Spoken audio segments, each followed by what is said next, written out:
Sports fans, sports bettors, welcome in. This is Sports by the Book live at the South Point Casino. We'll give our sports betting analysis. We'll talk a lot about power ratings, line movements, and more often than not, have one of our legendary bookmakers stop in to get their insight. Thank you all for tuning in. You're probably watching us on our YouTube channel, South Point Studio, where we have 4 great shows. You can also find us just audio wherever you get your podcast. I'm Alex White, very excited. We have an NBA game today. We don't have to wait 10 whole days for playoff basketball. Maybe just 8. Yeah, no, excited to be here. Matt and Everett filling in for Jeff Parles once more. Jeff will be back tomorrow. He's been watching the abomination that is the New York Mets. I saw him post a picture from Citi Field yesterday, and we got to get his insight on the Jorge Lopez glove toss. That's talk about a souvenir. You go to the park, maybe expecting a foul ball. You go and buy yourself a hat, but an actual glove from the game. That's a new one, even for an old school baseball guy like me. It really is. A very lucky fan, you could say. I thought you were going to say the abomination of this show, so I got a little bit nervous. But luckily, it was talking about his New York Mets. But we appreciate Matt stepping in. We also had Dwayne Colucci and Kenny White here, so it's been a lot of fun. But we have definitely missed Jeff Parles, and we'll be happy to have him back tomorrow, 9 a.m., for a full hour. Let's give a quick shout out to all the places that have us live at their spot, and that is Steiner's, Oasis, and In Fuego in Henderson here in Las Vegas. And if you're lucky enough to be at the Steiners where Roger is hanging out, you are excited to get a unique opportunity. That guy is awesome. And probably a souvenir, because he is always giving out at the very least things that have Steiner's logo, and they do a great job at the ballpark. We really appreciate them. Last time I saw Roger, he had a Masters shirt, like a polo from Augusta, that he had put a Steiner's logo on the sleeve. I'm like, my God, that is awesome. I need to get me one of those. Did you see my blinged out shirt yesterday at the Aviators? Steiner's Aviators. Yes, yes. It had Aviators on front, Steiner's on the back. So love them for the ballpark and for supporting us here with the South Point Studio. Let's get into it. Our starting 5 of the day. Right off the top, I mentioned it. Dallas Mavs, they forced this at Game 5. Now they are going back home to host Minnesota Timberwolves forced the Game 5. Now they are going back home. They're a 5-point favorite, 209.5 in that one. Interesting thing to me, though, Matt, is that series price. So Timberwolves 4-1 right now to come back and win this series. I think that price right now, and that's the price across the board. I've actually seen it go down. It was like $4.50 when it opened. Correct. That's an abomination. You're getting $4.50 on something that has never been done before, coming back from a 3-0 deficit. And I get that these two teams are as evenly matched as it gets, especially this late into the season, even with their stylistic differences. But you're paying less than 5-1, 4-1 now for something that has never happened. And I don't think this Minnesota Timberwolves team is one that's built offensively to be able to withstand this Dallas attack for another 3 games and come out on top. You know, in a single game microcosm, any team can win in the NBA, and especially once you get to the playoffs, the defensive-minded teams are able to steal one. Sometimes when the superior offensive team, in this case Dallas, has the off night. But yeah, that price, I saw that yesterday and out loud scoffed. I don't scoff out loud often. Here's the thing, though. You know, that closing line value, that's what the Sharps are looking at. They are minus 190 here at home, Minnesota, to win. So if you were going to do the rollover, it's not going to be as much as that 4-1. But you're right. It's a very tough thing to ask to come back 3-1 now in this series. That's why I like hanging out with you, because you got strategies. It's not just straight bets, and there's different ways to kind of roll that over. But yeah, we'll get into that game a little bit more late in the show. But best of 3 now in the NHL as we move on to our starting 5. Panthers and Rangers tied up at 2 games apiece. Are we going to be treated to another overtime game? Because these two teams love playing into that extra period. You know, and that is really paid out for underbettors, right? Because if you get a 1-1 tie or a 2-2 tie going into overtime, guaranteed to cash that under 5.5. That's where the line is sitting right now, 5.5. Juice to the under, you have to pay minus 130. Florida, small favorite on the road. I kind of like that, especially with the way that Mika Zibanejad has been playing, really not up to his standard and not the way that he's been playing all the way through this playoffs, really, really slowing down once he got to this series. And Florida, a more well-balanced team. I like them to take this game and to take this series. I think that they are a real live shot to win it all this year. So you just mentioned me talking numbers and stuff, and it is a fault as well because sometimes you can get the value, but it not always pay out for you. And that happened with me in WNBA yesterday. We might be on different sides for that hockey, but we'll get into that. Speaking of WNBA, number 3 on the list, 2 games tonight. But of course, I'm going to bring up CC, Caitlin Clark, and the Fever hosting the Storm. Seattle -5.5 now here at South Point. Total 168.5. That opened 4.5, so we're seeing support for the Storm. Is that about where you made the line initially? Is about 4.5? Or do you want to get into that later? I actually made it a little lower. I might be a little higher on Indiana than some people, though, and I've been very cautious with Seattle because I started with them so high and have adjusted, but that's a little tease. There we go. I like it. That's a professional right there. I'll be interested. I'm going to take a look at some Caitlin Clark player props through the first 8 games. I tracked if she's gone over or under a couple of these. There's one in particular that is, I think, priced just wrong. So we'll get into that later on in the show. Yeah, the WNBA in full swing. Major League Baseball also in full swing as we are here in the last 2 days of May. Season flying by. And we're seeing a lot of unfamiliar names really coming into the forefront in terms of the pitching. You got Seth Lugo from the Royals, who's now 9-1 after a win yesterday. He's got more wins himself than the entire Mets starting rotation as a whole. Logan Gilbert, another one of those names on the mound. He's pitching today for Seattle as they host the Astros, going for a sweep. Logan Gilbert has been one of the top command pitchers in all of Major League Baseball, not only this year, but this century. He is all over the strike zone, and he's going against Spencer Arrighetti of the Astros today, who is the pride of Albuquerque, struggling this year, though, to get outs. That's a matchup that I definitely have my eye on, and I've got an idea somewhere on the first 5 in that game as well. Astro fans a little disappointed in the start of their season, but they are sitting at 3rd now in the AL West, still trying to claw their way back with the Mariners sitting there at 1. And even though batting average league-wide is at historic lows, that is one area where the Astros, even with all their struggles, even with the injuries this year, have excelled. They do a great job of putting the ball in play, and with defense not as much of a premium now as it used to be across baseball, literally league-wide, a lot of those balls that would be played are getting scored as hits, a little bit more favorable scoring as well. That's another one that I've been on recently. I've talked about that for about a month now. It just blew my mind that the Astros were had the most hits in the league, but they were way down on runs, so just not stringing them together, but team to keep an eye out for. I like singles as much as the next guy. That's right. That's right. Number 5 on the list, the RBC Canadian Open is underway. Sam Burns and Sean O'Hare are tied at 7 under for the lead. Rory McIlroy closed as the favorite. No Scotty Scheffler in this one. Decided to take a weekend off.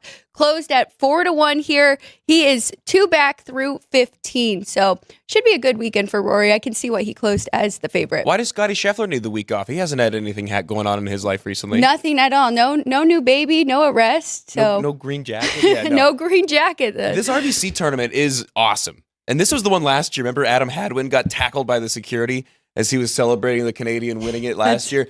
I mean, in this tournament, it's always fun. I think the really cool, unique touch that they do is around the tee boxes. You know, they usually have some kind of a stanchion to keep people away. Sometimes it'll fade into the bleacher section that they'll build. At the RBC Canadian Open, what they always do is they style it to look exactly like we have here in our studio, hockey boards, including the lines, including the advertisements. It's really funky if you've never seen it, but it literally looks like they're playing from, inside the red line underneath into the corner on a hockey rink. Are you a big golf guy? I am, yeah. I'm not a huge golf bettor. Okay. I just have not had the luck historically to justify continuing throwing funds at it. But, yeah, I play a lot. Frank the other day was like, you're good. You play a lot. I said, Frank, those are 2 very different things. I play enough to be good, but I'm not. Golf's a hard game. Well, now we know our group. We've been starting to golf. We played one time, but you could join us. We can get a couple foursomes out there. I guess Ron Futrell was higher up on the list of fill-ins than me for that tournament. He was already scheduled to go. He was the MC for the ending with the auction and everything. You guys wanted to play with a real celebrity. I get it. Matt, let's do a quick recap of the games yesterday. My Oilers handicap, exactly how I drew it up, right? 2-2 goals in the first period. The Oilers get 2 in the second and then just hold the Stars to those 2 goals for the first period. So they really stepped up. They played their own game, right? Came out strong. I mean, they did give up 2 right away. Came back strong, though, in that first period. But so now here we are. They tied it up. I feel bad. My heart goes out to anybody that had a Connor McDavid anytime goal ticket because of how his goal basically got taken away with the stick laying in the crease and his shot breezing by the goalie and then hitting the stick and bouncing out. I couldn't believe that. I knew a couple people that were on McDavid anytime goal. It's crazy to see, though, Oilers winning a big-time game like that with a lot of offense, not without a goal from McDavid. So this is a team that's shown that they are a little deeper than we thought. That was the handicap. I don't think the handicap was wrong when it came down to them being not quite as deep as the Stars and not being deep as a lot of teams that they've played, not only in the regular season, but here in the playoffs. So Edmonton playing outside themselves and able to really, really get back in and make this a series. And I'll be interested to see how they play now on the road in Dallas coming up here in a couple days. Skinner did very good for them, had 20 saves, and of course, the guys in front of him helped out a lot there too. That goal actually happened at the end of the first period. Yeah. It was tied 2-2, so if we would have got that goal, we would have cashed that Oilers minus 130 first period as well. Oh. Good in-game opportunity, though. After those 4 goals in the first period, if you jumped in, you could get under 8.5. So that we were talking about that as it happened. So that one did cash. So make sure you pay attention. A lot of opportunity for these in-game situations. Moving to WNBA, talking about another team that heard me, the Aces. They stepped up. They won big yesterday, 80-66 over the Minnesota Lynx on the road in that one. So they covered as a favorite. The Atlanta Dream also 73-67. That one really seeing support for the Mystics. Open 5. That one moved down to 3.5, but the Dream got it done. The only underdog to cover last night was the Phoenix Mercury. Just how we thought. Against the Liberty. That one Liberty went ahead big in the first half, and then Mercury tightened it up late in the game, 81-73. So I do have an update for us, Matt, on underdogs so far this year, 25-11-1. Wow. Yes. And it's still early, but for the WNBA historically, I know you've been following it for a little bit longer than I have. Do those trends typically switch a lot throughout the year, or is it pretty true start to finish typically? No, it'll definitely even out here, and that's big thing we talked about with my dad when he was on the show, and he said just the books are going to adjust and we're going to see more favorites covering. Also in the WNBA, you bring up a good point with the Liberty going up big early and then kind of easing off, tapping the foot on the brakes, and then all of a sudden here comes the Mercury through the back door. That's something that I would keep an eye on too. It's similar to, at least at this point of the year, I would say an early season college basketball game. I'm talking like Duke against Hofstra, those non-conference games where, Duke goes up 30 in the first half. They're not going to continue to apply that same pressure in the second half. So that's an area, especially in the WNBA early, that I would keep an eye on, is those big-time favorites, especially if they go up big early. Take a look at these live betting opportunities for the Dogs. That's a great point. And as I was tracking, the Liberty had not been great first half covering the spread,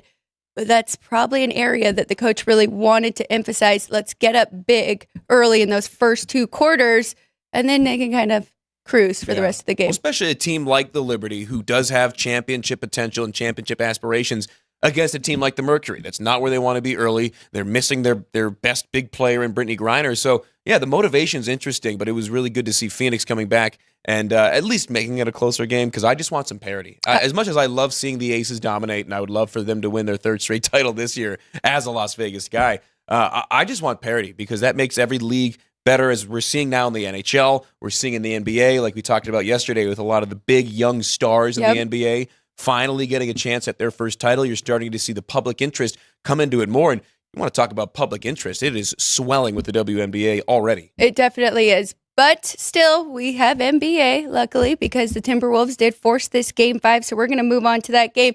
Remember, we only have about 17 more minutes with you, but stay on this channel. We have Gone Racing coming up at 10 a.m. So looking at tonight's game, Matt, we talked on it a little bit yesterday. We have the Timberwolves at home, -5 in the market, total 209.5. Anything you like that stands out for this game? I think the books are starting to even out these totals. So we saw them early in this series be really low because of the way that Minnesota plays defense, and with the Mavericks kind of coasting to this point. But now they're starting to catch up. We saw the last game go slightly under, but the books really starting to adjust the numbers. It was all the way up to 211 the last game. It's at 209.5. I think that's about fair. Looking at the team totals as well, the Mavericks right behind us at South Point at 102.5 right now. The Timberwolves at 106.5. And they do typically have a good home court advantage. I think tonight's the night for Dallas, though, because as I said earlier, Minnesota only getting 4-1 to complete the series comeback if they're able to would be the first time in the series or in the conference championship series anybody came back from down 3-0. I think Minnesota could with the defensive effort. I don't think they will. And I think for Dallas, it's going to be about stymieing that momentum and stomping out any hopes tonight. I think we've got our NBA Finals matchup after tonight. Derek Lively, unavailable for Game 4. He has been upgraded to questionable in this game. That will be huge for the Mavs because they really struggled against the tall guys that Minnesota has. Even in Naz Reid, we have Gobert, and then, of course, Cat there. So I think that really helped them get over that hump in Game 4. I agree with that number. 5, I believe that is the right number for this game. But I feel like you have to take a shot with the points there because, as you're saying, Dallas absolutely has a shot to win this game. Absolutely. And I'm looking at Kyrie over in terms of his points as well. Right now, the number at 23.5. From his Cavaliers days on, he has been phenomenal when given opportunities like this to close out series, to really cement what he considers his legacy and what many others consider as well. And I think this is a Kyrie Irving game. I think he goes off for 30-plus, and he is going to guide Dallas in the second half. It's going to be a close game because they've all been close, and Minnesota doesn't allow games to get away from them with the way that they play strong team defense, and that's the key word. They play top to bottom, really good team defense. I think Kyrie is going to be too much. There's just one too many scoring threats for Dallas to really lock everybody down, and I think this is the game that Kyrie really sneaks through the cracks and guides them to victory. 30 points in Game 1, 20 in Game 2, 33 in Game 3, and then they really held Kyrie down in Game 4 to get that win with just 16. So if you do like the Mavs, I do like that angle. I think he will have to have a big game. First game of this series, it was really awesome to see him just go off in that first half and then kind of switch it over, and then Luka really took over for the second half. I could see that playing out again tonight. We've seen that a lot. It is funny to watch because they rarely, if ever, go off, so to speak, at the same time. I don't know if there's enough ball to go around for them both to go off. We're talking like Harden, Westbrook, KD status, but not quite that bad. But with Westbrook and Harden being historic ball hogs, the one thing I was really interested to see when Kyrie went to Dallas, how him and Luka could coexist because they are similar enough styles of play, but they're very different personally. They've been able to make it work, and this is almost a Kyrie redemption tour of sorts, especially if with what we think is going to happen and they win, whether it's tonight or later in the series. And he's got to go to Boston to play in an NBA title series. I'll be crazy excited to watch that. But I think we're starting to see somewhat of a quote-unquote Kyrie redemption arc. Yeah, they have been very good together, and I think a lot of people were surprised to see that. There was even old tweets surfacing that said, take him, go ahead, he's your problem now, and he's been fantastic there in Dallas. Took a little bit of time for them to gel, but this year we've really seen it. Let's move to the WNBA quickly before we get into your favorite baseball plays and maybe a little bit of college baseball picks going into the regionals here. So we have Seattle Storm at Indiana. As I mentioned, it did get up to 6, but here at the South Point, Seattle -5.5. Total dropped down a little bit, 167.5. I grabbed that 6, Matt, and you asked me what I made it. I made this number about 3. It opened 4.5. That wasn't enough for me to jump on with the Fever and take the points. Then I saw it balloon a little bit too high there, so jumped in on the 6. Now we're seeing some buyback on the Fever with 2 possessions there, and I agree with that. They've been a feisty team. They play all the way to the end. I talked about it yesterday. I lost an under bet with them and the Sparks because the Fever were down by 8 and they never gave up. The last 30 seconds, they put another 8 points on the board. So how dare they try? Exactly. I'm trying to cash this bet here, but no. So I do like them to cover this today. Yeah, and I'm interested to see we've been talking about with the public interest really growing in the WNBA throughout the last couple of years, and then really taking a big spike this year with the Caitlin Clark effect. I'm really interested to see how the public money swings these lines. And we're already seeing some big-time moves this year, not quite to the level that we're used to with the NBA. A lot of that is dependent on the injuries and the way that they do the injury reports in the National Basketball Association. But for the WNBA, we're starting to see some of these bigger line moves. And what I've seen is that they are all towards the favorites, which tells you that it's public money. There's not a lot of sharp money, at least to the point where it's going to swing these lines 2 or 3 points like we see sometimes in the NBA. But early in the season, we're seeing a ton of public money. So if you like dogs, to your point, I would say wait until as close to game time as you can, maybe even in game. In this game, Right. if Indiana goes down 6 early, 8-2 in the first couple minutes of the game, maybe then's your chance to jump in, because as you also pointed out, we know that this team in particular is going to give an effort until the final buzzer sounds. So that's actually a handicap that I really like at this point. I will say in regards to Indiana, and we saw it a lot last year with Colorado and Coach Prime, with the Sharps really betting against them. Mm-hmm. We're seeing that a lot here with Sharps against the Fever, kind of the Caitlin Clark effect, because they're assuming that the public is backing Caitlin. But so I think that money was probably Sharp money, and now they're coming back here on the 6. What's interesting, looking at Caitlin Clark's props for the night, 20.5 points, 5.5 boards, 6.5 assists, and 3.5 3-pointers are the lines. And I went and looked at how many games she's gone over those numbers for those categories in particular. Through 8 games for Caitlin Clark, she's gone over points, rebounds, and assists 4 times out of the 8. Really can't draw anything from that. That's a straight 50-50 shot. However, 3-pointers made at 3.5, she's only gone over that twice so far, and it's only been by one. She was 4 for 10 in her first game, 4 for 11 a couple of games later. But the juice to the under, at least right now, I'm seeing 155 of the book behind us. That's a little too rich for my blood on a 3-point under, especially with Caitlin Clark, because with my luck, I'd lay the 155 plus and she'd go off for 5 or 6. But I thought it was interesting that she has gone over the other 4 out of the 8 games. So that means the books are right on it with this number. But that 3-point prop, it's low, but it's juiced. So I'm going to stay away, but I just thought that was an interesting point that needed to be made. And Seattle right now, 2 weeks into the season, so very fresh, small sample size, but they are the second best defense besides under the Minnesota Lynx here. So it's not a bad handicap. I do think they can hold her under 3. If there was one prop I would look at, it would probably be rebounds, as you mentioned. The one thing with the rebounds is that, she's only gone over it 4 times. But with the line of 5.5, she's been at 5 twice. So she's right around that number. That's the one number that the books have been right on every single game so far for Caitlin Clark. Looking at the second game, LA Sparks at Chicago. So this is an interesting one with the rookies as well. Cameron Brink for the Sparks. And then, of course, we have Angel Reese with the Sky. Chicago -4 in this one. Total now 162.5. Again, I got a good number yesterday, but we'll see how that goes. Did not pan out for me yesterday, but I did go under 164.5. I made this game about 158. So I like 5-point difference on the totals. That is what I was taught. So at 161.5, I would pass on that one. And this is going to be a big stylistic matchup. You mentioned the matchup with Brink and Angel Reese. Can't forget about Camila Cardoso as well. She has been really good, and this Sky team did something really cool by drafting both of those two players back to back. Yes. Their front court is set for the next 5, 6, 7 years.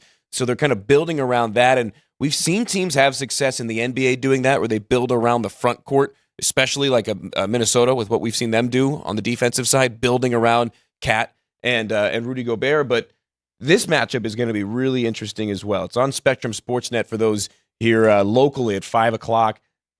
I don't know. The Sky have been a big turnaround team. Not quite as much as the Minnesota Lynx, who have been the surprise of the WNBA and are really one of the most upstart teams in the league across the board. But this Sky team, you said it. I think this number's right on, and the public money is coming in towards them. This line moving about a point from the opener. You're right, though. Sky has really, really turned it around, and a lot of these teams have. Like we were talking about the parity now in the WNBA. Quick analysis here on the hockey game.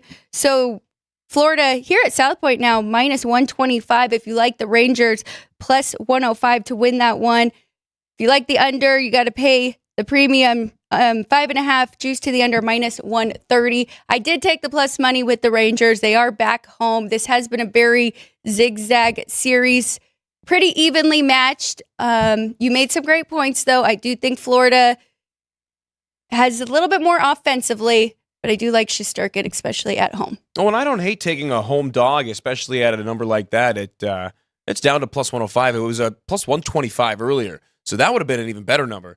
But I think we're seeing a lot of the same people thinking the same thing that I am. Is any home dog at this stage in the playoffs, not a bad bet, especially once you get into the conference finals. So I don't hate the bet. I think Florida wins, but with these two teams going to overtime twice already, who knows? Maybe we get another one tonight. And Florida was very fortunate to win Game 4 in overtime. Rangers did have a penalty there in overtime that helped the Panthers cash that ticket. But let's go ahead and move to the Diamond. We've only got 5 minutes left with you. Thank you so much for joining us. This is Sports by the Book. Make sure you like, share, and subscribe our YouTube channel here, South Point Studio. Moving to the Diamond, Matt, I believe we have 8 games here today. Exactly half of yesterday. Half of yesterday, because we did have a doubleheader. Anything jump out to you right away that you want to make sure we hit on? One game that I like right off the bat is the Mets, after getting swept by the Dodgers, staying home, welcoming in the Arizona Diamondbacks. This is a team in dire straits right now, and the Diamondbacks have come in with a little bit of momentum that was stopped almost immediately in a 3-game series. They were swept by the defending world champ Texas Rangers in a World Series rematch. This is a nerfy game for me. We've been talking about the no-run first inning bet a couple different times over the last week, and it was 12-4 yesterday, league-wide, to the no-run first inning, and it's been just about 60% over the month of May. So the teams have been scoring later in games historically, at least here in the second month of the season, and this is a prime nerfy game for me. Arizona has not allowed a run in 5 straight first innings. And with Christian Scott going for the Mets, one of their top pitching prospects, I like this game to be low-scoring early, high-scoring late. So I'm going to go with the no-run first inning with Arizona, but I also like the Diamondbacks in the game. I'm seeing 115, slight road dog, or favorite rather. But with this New York Mets team, there is no price big enough at this point. I'm going to fade them until they go the other way. Anytime you see a closed-door team meeting and a player getting cut for throwing his glove into the stands, I'm going to go the other way from that team and not touch the Mets with a 10-foot pole until they give me the chance. And then the one of the other 2 games that I like is going to be between the Astros and the Mariners, 961, 962 in your betting rotation. Game starts at 110. Spencer Arrighetti against Logan Gilbert. The pitching matchup in this one, Logan Gilbert, one of the top premier command arms of recent years and really of this millennium. And looking at the recent starts for Spencer Arrighetti, 3 runs in 5 innings, 4 runs in 6 1/3, 2 and 5, 5 and 5. So he's been giving up a lot of runs. Gilbert has not. Mariners walk-off winners yesterday. So I like them again, Seattle, as a home favorite. A little bit of a steeper price, maybe something to tie into a parlay if you're into that kind of thing. And then one other game that I'm going to touch on is Detroit at Boston. Matchup of the Tigers and the Red Sox at Fenway Park. Jack Flaherty versus Nick Pivetta, the pitching matchup here. Jack Flaherty all of a sudden transforming himself into one of the top pitchers and best offseason acquisitions in Major League Baseball. I like Detroit to continue that momentum as a slight road dog. And then I actually, just for fun, I'm going to throw a parlay out there. Okay. Parlay, not something I do often in baseball just because the day-to-day results are so tricky, but I really like the parlay of the Diamondbacks, the Rays, and the Mariners. Those are the 3 teams that I would look to tie in. The Rays won on a walk-off home run yesterday by Jose Siri after he robbed Zach Geloff of a go-ahead home run in the 9th inning, and I think the Rays continue that momentum. So it's a big price. I would only tie Tampa in with the parlay. I like it a lot, and I'm with you definitely on the Mariners here. Big pitching advantage. What do you think with all these no runs scored in the first inning and the batting averages being down? Why are they struggling offensively? Well, I think one of the things is that the scouting reports are getting better. Teams know, especially in the first time through the lineup, you'll see pitchers ready to go. All the information's fresh in their mind. They're on the same page with their catcher. The communication is there. It's often better early in the games, especially with the starter in. So that's a big reason. The pitchers are really, really focusing on getting through, because the other thing is that starting pitchers are not going nearly as long as they used to. That's obviously been the case for, the last 10, 15 years, trending in that direction. But because as a pitcher, especially a starter, you're going to get likely just 2 rotations through the lineup, and that's it. So you got to be locked in early on. I think that's one of the reasons we're seeing nerfies up a little bit. Take a look as well at Washington, Atlanta, if you're going to go with the no-run first inning. Washington 37-17 to the no-run first inning. That is second in Major League Baseball, behind the lowly Chicago White Sox. Wow, very good. Well, before we go, any thoughts on college baseball, which we're starting regionals tomorrow? I'm excited. I didn't give you a whole lot of time here. No, that's all right. And that's the show. No, I am excited. I think if North Carolina is able to win that regional, they've got LSU coming to Chapel Hill. If they're able to win that regional, I think the Tar Heels have a legitimate chance at 15-1 to win it all. Take a look at Oklahoma as well. I know Sean's excited to hear that. He's got the ticket on him. Oklahoma, again, a team that if they're able to get through their regional, they have a shot. Oklahoma this year, 14-5 on the road and just 18-10 at home. I'll be interested to see, though, how they match up against some of these big teams. They lost series this year to Oklahoma State, Texas, and West Virginia. And last one, if you're looking for a team to fade that's hosting a regional, Oklahoma State. Get them out of here. They've lost at home, hosting a regional each of the last 2 seasons. I don't know if this team is that much better than each of those last 2 years. So I think that trend continues, and the Cowboys out after their regional. My dad was on Oklahoma versus Oklahoma State last week in their conference tournament, but OSU did win that one. So maybe a time comes. Any other upset alert for teams that are hosting regionals? I know you're diving into that as well, or just sticking with the Cowboys, we're fading them. I would take a look at UC Santa Barbara hosting. They got Oregon, they got San Diego, they got Fresno State. A couple of tough teams in that regional, so that's another one that may be on upset alert. But I'll have more throughout the week. But yeah, really interesting this time of year, and I love fading some of these home teams hosting these regionals. Well, that's it for us. We would do a recap of our best bets of the day, but you're going to have to go back and rewatch the show to find that. Matt gave a couple baseball. I had hockey and a couple WNBA. We have Gone Racing coming up next. Stay tuned. That's in 30 minutes. And then at 12, we have Punchlines with Frank Nicotero and Ryan McCormick. Ryan, do you want to give us a quick preview of what's coming up on today's show? Sure. On Punchlines, we've got Rick Mahorn coming on as a guest. Yeah, baby. 1989 NBA champion with the Detroit Pistons. Talking basketball, tonight's game, as well as the NBA Finals. And then he's a big New England Patriots fan, so we're going to talk a little football. So tune in at 12. Great show. Great guest. Bad boy Piston. Love it. Very good. Okay. You don't want to miss that. This is Sports by the Book on South Point Studio. Thank you all for tuning in. I'm Alex White. This is Matt Neverett. Crew, thank you so much. As always, we'll be back tomorrow, 9 a.m. We'll see you then.